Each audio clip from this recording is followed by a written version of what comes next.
Good morning to all students. तो आज के इस वीडियो में हम जिस टॉपिक को डिस्कस करने वाले हैं वो है हुंड का नियम यानी कि हुंड्स प्रिंसिपल। हुंड यानी कि हुंड के एक साइंटिस्ट थे जिन्होंने क्या है एक नियम बताया ऑर्बिटल्स में इलेक्ट्रॉन के वितरण को लेके, यानी कि किसी भी ऑर्बिटल में हम किस तरीके से इलेक्ट्रॉन को फिल कर सकते हैं। ये बात किसने बताई? हमें हुंड ने। तो हुंड ने क्या है एक रूल दिया ऑर्बिटल्स में इलेक्ट्रॉन को फिल करने का, क्योंकि हमें पता है ये जैसे कोई भी ऑर्बिटल है तो इसमें क्या होते हैं, इलेक्ट्रॉन भरे जाते हैं। तो वो इलेक्ट्रॉन भरने का भी एक नियम होता है। जैसे आप किसी भी अगर स्कूल में जाते हो तो वहाँ के कुछ रूल रेगुलेशन होते हैं। आप ऐसे ही डायरेक्ट स्कूल में नहीं पढ़ सकते, उसके लिए आपको एडमिशन कराना पड़ेगा, बहुत सारी फॉर्मेलिटीज़ पूरी करनी पड़ेंगी, उसके बाद ही आप क्या है स्कूल में स्टडी कर सकते हो। उसी तरीके से ये जो ऑर्बिटल हैं इनमें इलेक्ट्रॉन तो होते हैं, इलेक्ट्रॉन तो फिल होते हैं, लेकिन उन्हें भरने के भी कुछ नियम होते हैं। इन्हीं नियमों को किसने क्लासिफाई किया था? इन्हीं नियमों को डिफाइन किया था हुंड ने।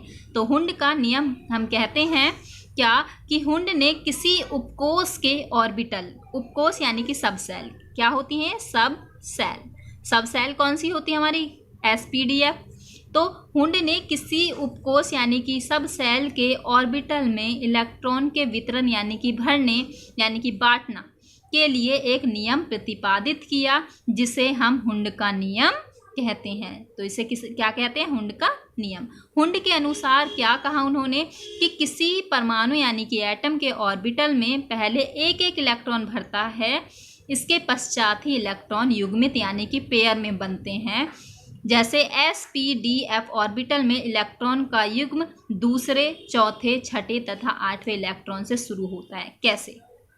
जैसे ये कोई ऑर्बिटल है, इसमें कितने ऑर्बिटल हैं? 1 2 3। तो अगर हम इलेक्ट्रॉन इसमें फिल करेंगे तो सबसे पहले हम क्या करेंगे? एक एक इलेक्ट्रॉन भरेंगे, एक एक इलेक्ट्रॉन इसमें फिल करेंगे, उसके बाद ही हम इलेक्ट्रॉन की क्या है इलेक्ट्रॉन को भरना रिपीट करेंगे। तो इस तरीके से क्या बन गया अभी? ये युग्मित। क्या होगा? युग्मित का मतलब होता है, युग्मित का मतलब हो गया पेयर। अब पेयर बन गया ना, एक और एक, दो का पेयर होता है एक।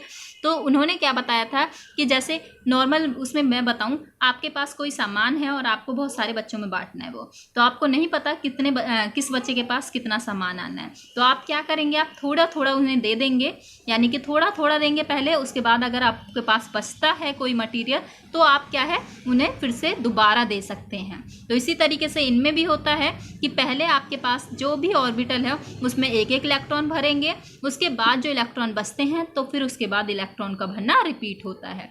जैसे हम एग्जाम्पल में देख लेते हैं, यहाँ n की वैल्यू 7 है। n की वैल्यू 7 मतलब n क्या है? नाइट्रोजन का एटॉमिक नंबर होता है। एटॉमिक नंबर क्या होता है? किसी भी एटम में उपस्थित प्रोटॉन की संख्या, और उतने ही इलेक्ट्रॉन होते हैं। तो इलेक्ट्रॉन का कॉन्फ़िगरेशन कैसे करेंगे हम? इसका 1s2 2s2 2p3। ये मैं आपको आगे वाले टॉपिक में बताऊंगी कि इस तरीके से हम इलेक्ट्रॉनिक कॉन्फ़िगरेशन करते हैं। तो इसके लिए अगर ऑर्बिटल की बात करें तो s ऑर्बिटल क्या होता है? s में कितने ऑर्बिटल होते हैं? एक ऑर्बिटल। ये हमने एक ऑर्बिटल। यहाँ भी s में कितने ऑर्बिटल होंगे? s एक ऑर्बिटल। p में कितने ऑर्बिटल होते हैं? 3 ऑर्बिटल होते हैं। हम पहले पढ़ चुके हैं कि s में एक ऑर्बिटल होता है, p में 3 ऑर्बिटल होते हैं, d में 5 ऑर्बिटल होते हैं और f में 7 ऑर्बिटल होते हैं। ये तो यहाँ कितने? एक ऑर्बिटल, यहाँ 3, यहाँ 5 और यहाँ 7। तो इसी तरीके से क्या हो गया? s में एक ऑर्बिटल, s में एक ऑर्बिटल, यहाँ p है तो 3 ऑर्बिटल। अब इनमें इलेक्ट्रॉन की संख्या देखते हैं। इस s में कितने इलेक्ट्रॉन है? 2। तो एक हमने पहले क्या किया? एक इलेक्ट्रॉन भरा, उसके बाद हमने दूसरा इलेक्ट्रॉन भरा। यहाँ भी देखिए, यहाँ s में कितने इलेक्ट्रॉन है? 2। तो पहले हमने एक इलेक्ट्रॉन भरा, उसके बाद इलेक्ट्रॉन रिपीट किया। यहाँ पे क्या है? 3 इलेक्ट्रॉन है। तो 3 इलेक्ट्रॉन को हम इस तरीके से नहीं भरेंगे, जैसे ये हमारे 3 है तो 1 2 3। ये क्या है? ये गलत है। आप पहले ही 2 पेयर नहीं बना सकते इलेक्ट्रॉन को। पहले क्या है, हुंड के रूल के अकॉर्डिंग पहले किसी भी ऑर्बिटल में एक एक इलेक्ट्रॉन डाला जाता है। जैसे यहाँ पे हम बात करें तो हमने क्या है एक एक इलेक्ट्रॉन तीनों में बांट दिया। तो इस तरीके से ये क्या है, इनका पेयर नहीं बना इलेक्ट्रॉन का, तो ये अयुग्मित इलेक्ट्रॉन हो गए, यानी कि नॉन पेयर इलेक्ट्रॉन है। और जिनमें पेयर बन गया इलेक्ट्रॉन्स का वो युग्मित यानी कि पेयर्ड इलेक्ट्रॉन है। तो ये दोनों के ऑर्बिटल में क्या है? पेयर यानी कि युग्मित इलेक्ट्रॉन है। जबकि इनमें क्या है? सिंगल सिंगल इलेक्ट्रॉन है। तो ये कैसे हैं? अयुग्मित इलेक्ट्रॉन्स हो गए।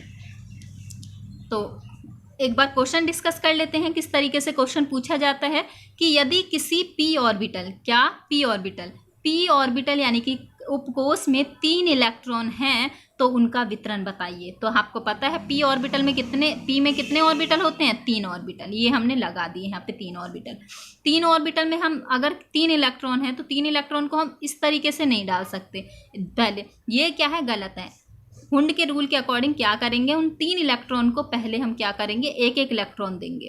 तो इस तरीके से क्या है, क्योंकि सिंगल इलेक्ट्रॉन है इसीलिए कैसे इलेक्ट्रॉन हो गए, अयुग्मित इलेक्ट्रॉन यानी कि अनपेयर्ड इलेक्ट्रॉन। अनपेयर यानी कि पेयर में नहीं है, अनपेयर्ड इलेक्ट्रॉन। इसमें एक नोट पॉइंट क्या है कि इलेक्ट्रॉनिक विन्यास से क्वांटम संख्या का निर्धारण किया जा सकता है, यानी कि यही इलेक्ट्रॉनिक कॉन्फ़िगरेशन हम जो करते हैं इसी से हम क्वांटम संख्या भी निकाल सकते हैं किसी भी ऑर्बिटल के लिए। तो देखते हैं कैसे, जैसे कि यहाँ एक इलेक्ट्रॉनिक कॉन्फ़िगरेशन दे रखा है किसी का, 1s2 है, 2p5 है और 4f12 है। तो इस तरीके से क्या है 1s2 के लिए निकालते हैं। यहाँ मैंने बताया था कि जो फर्स्ट वैल्यू होती है n कोस को बताती है, कौन सा कोस है, के कोस है। यहाँ 2 का मतलब है l कोस है और यहाँ 4 का मतलब है m नहीं n कोस है। n में 4 होता है, KL m में 3 होता है, तो ये क्या है 4 है। तो n की वैल्यू क्या हो गई, 1 हो गई। और यहाँ ये इलेक्ट्रॉन की संख्या को बताता है, इलेक्ट्रॉन की संख्या कितनी है, 2 है। और l की वैल्यू क्या होगी, n की वैल्यू से 1 कम है यानी कि 0 है। 0 किसके लिए होती है, s के लिए। ये क्या है, ये है सब l की वैल्यूज़। तो इस तरीके से क्या है, 2 इलेक्ट्रॉन को s ऑर्बिटल, s में कितने ऑर्बिटल होते हैं, 2 ऑर्बिटल। तो 2 में किस तरीके से इलेक्ट्रॉन भरे जाएंगे, पहले इस तरीके से फिर इस तरीके से। देन इसके बाद हम इसके लिए देखते हैं 2p5, n की वैल्यू कितनी हो गई 2, l की वैल्यू 1 इससे कम होती है, l की वैल्यू 1 किसके लिए होती है, p ऑर्बिटल के लिए। तो p ऑर्बिटल यहाँ भी दे रखा है, p ऑर्बिटल यहाँ भी देखो s ऑर्बिटल पहले से दे रखा होता है। p ऑर्बिटल में कितने इलेक्ट्रॉन आ सकते हैं, 6 इलेक्ट्रॉन, लेकिन यहाँ कितने हैं, 5 इलेक्ट्रॉन। तो 5 इलेक्ट्रॉन को हम किस तरीके से भरेंगे, इस तरीके से कि पहले हम एक एक इलेक्ट्रॉन डालेंगे, इसमें एक एक इलेक्ट्रॉन डाला, इसके बाद हमने क्या है 3 इलेक्ट्रॉन, 4 और 5। तो इस तरीके से 2 तो पेयर में चलेगा, ये तो युग्मित इलेक्ट्रॉन है। अयुग्मित इलेक्ट्रॉन की संख्या इसमें कितनी है, अयुग्मित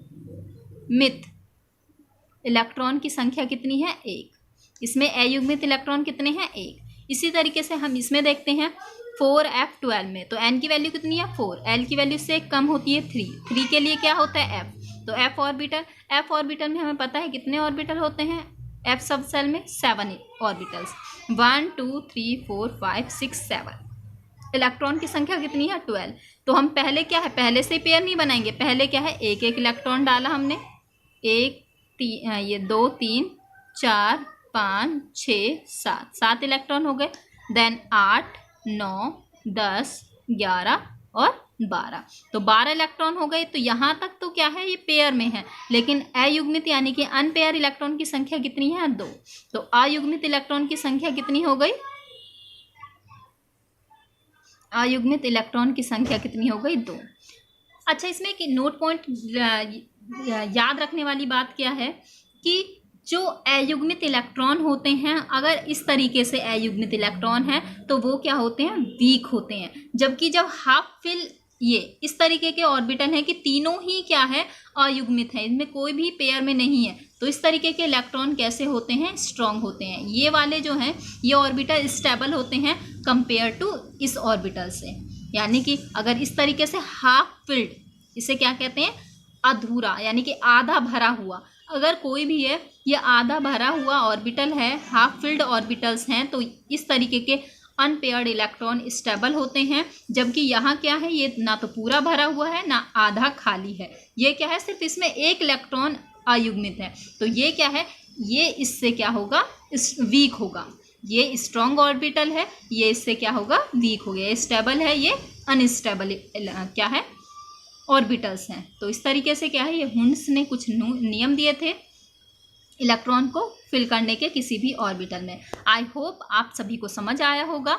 अगर कोई भी टॉपिक इसमें समझ नहीं आता, आपको कोई भी ऐसी चीज़ है जो समझ नहीं आई हो, तो आप मुझसे पूछ सकते हैं। Thank you.